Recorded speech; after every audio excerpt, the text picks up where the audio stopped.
Hello, this is Philip with the Everyday Expat Cebu. Today I'm going to talk about eating for health and longevity in the Philippines, or making your expat adventure a healthier and longer story so you can live a long time. So welcome to the Everyday Expat Cebu. One of the greatest blessings of living in the Philippines is that some of the healthiest food in the world is inexpensive and easy to find. Today I'd like to share a few personal stories that changed the way I think about food, health, and growing older. Longevity in the Philippines was once more common than it is in the present. For example, over the years I visited numerous small towns and remote provinces throughout the Philippines. Often, shortly after arriving, I would be invited to pay my respects to the oldest living person in the barangay. Now, in Leyte, I was introduced to an elderly woman lying on a simple bamboo bed with a small cushion beneath her head. Everything about her suggested she had lived for a very long time, that she had had a long life. I was told she was 111 years old. Perhaps that sounds difficult to believe. I wondered the same thing. Today, the Philippine Statistics Authority keeps digital records of births, deaths, marriages, and other civil documents.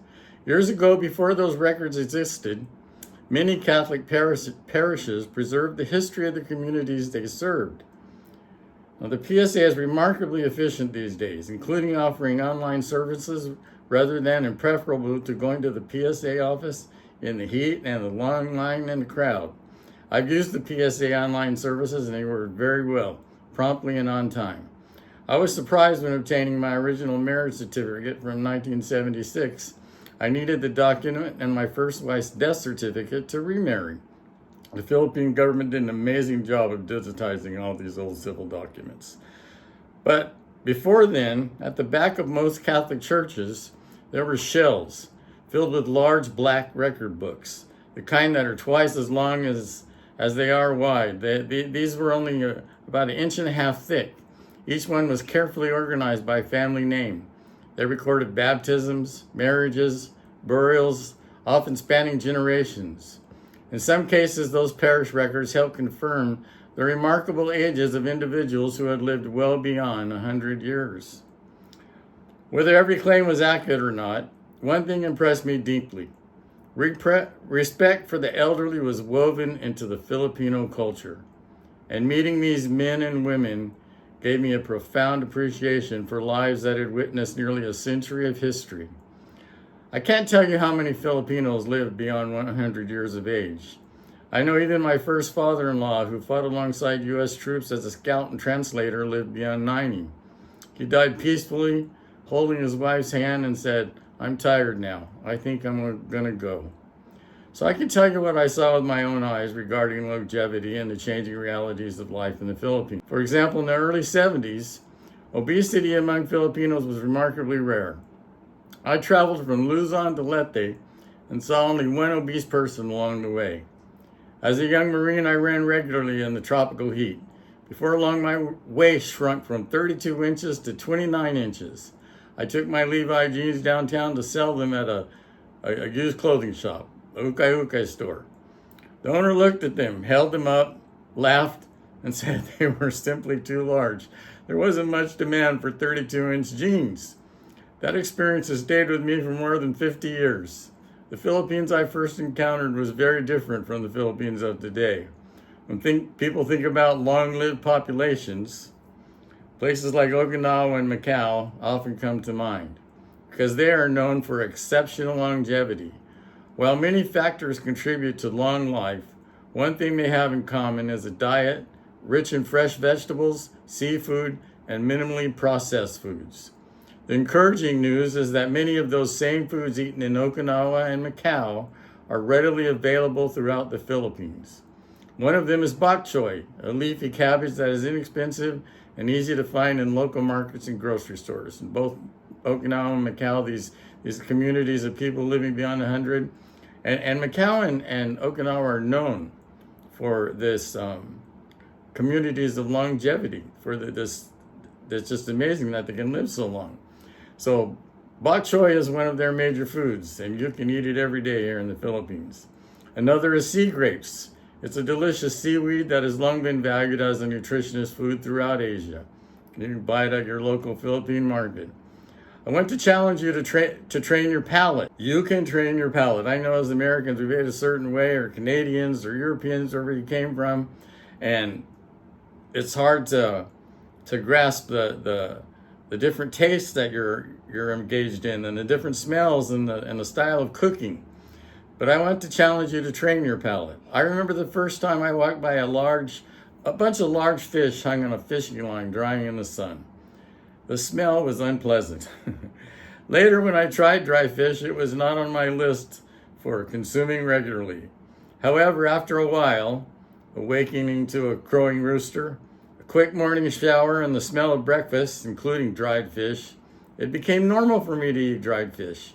You can train your taste buds.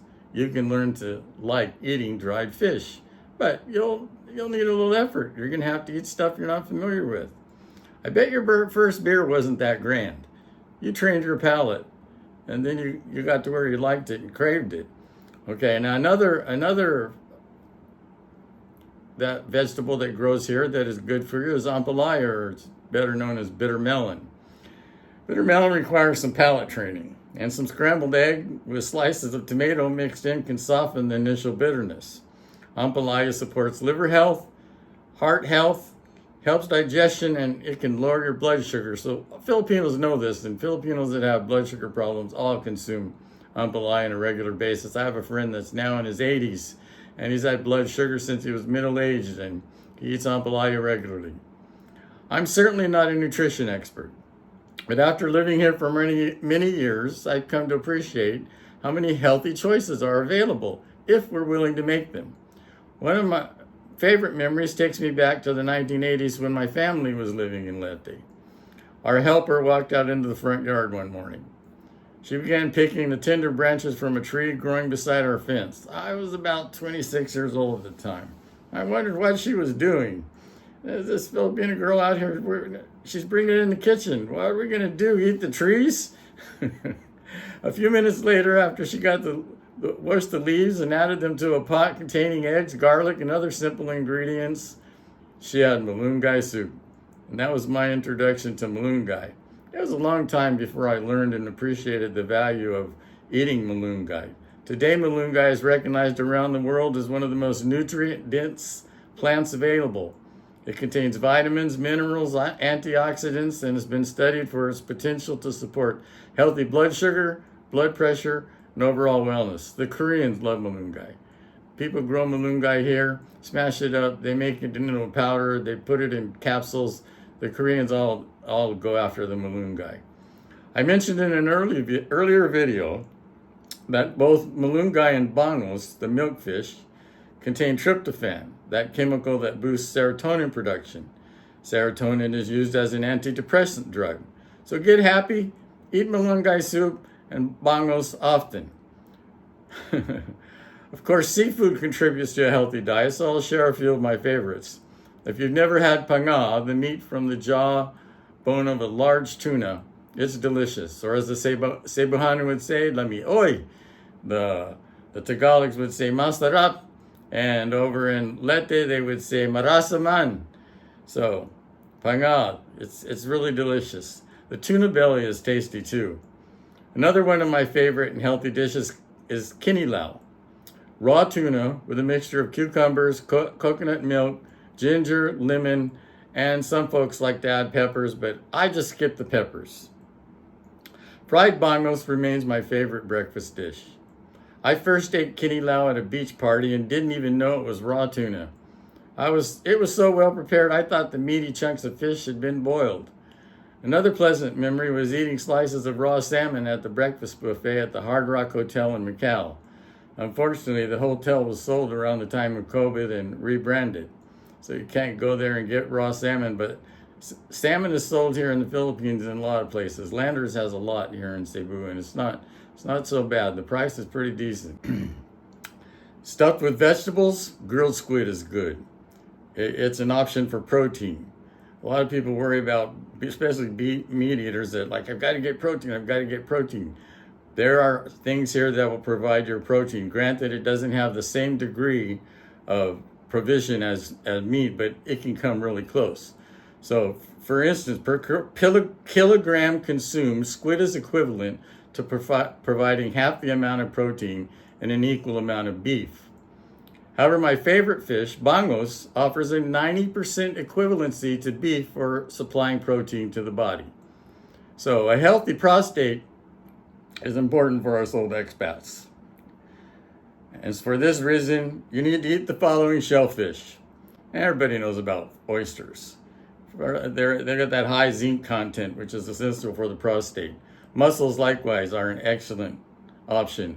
So I'm going to share on the screen a piece of my art, of my wife's art, that she made from our morning breakfast of mussels cooked in a soup with tomatoes and onions and her other secret ingredients. When the shells were drying, they were definitely mabahok, smelled bad. But later she took them and painted them one by one to produce this piece of art that fascinates me and attests to her creativity. Clams and scallops are also beneficial for prostate health. So my expat friends, eat shellfish regularly, stay happy. My favorite place in Mactan for steamed oysters is located at Al Fresco down in Newtown. It's across from McDonald's. It's circular. And man, they really give you a lot of oysters. You don't need to eat that many to get your requirement of zinc. So I encourage you all to invest in yourself by choosing to retrain your palate. Eat healthy, live longer, stay away from the doctor. Everybody's worried about insurance and the doctor. You can do something to help, to fight it. My personal policy is see the doctor, go to the hospital when I must, and then get away as fast as I can. Because if you stay there and you're old, they're going to find a whole list of stuff for you to worry about. So I just let them fix me up, and I get out of there and go home. And as long as I feel good, I'm okay. We're all falling apart, so don't get caught in the trap of worry. It just makes it worse. It's true that a merry heart is like a medicine. Stay happy. You're privileged to have an income, to be living in this nation of inspirational beauty and people who smile when you would cry. Living in the Philippines doesn't automatically make us healthier, but it gives us access to an abundance of fresh foods that many people around the world would love to have. Perhaps one of the greatest gifts of your expat adventure isn't simply a lower cost of living. Perhaps it's the opportunity to enjoy a healthier and longer life. So thanks for joining me on the Everyday Expat Cebu, and I will see you next time.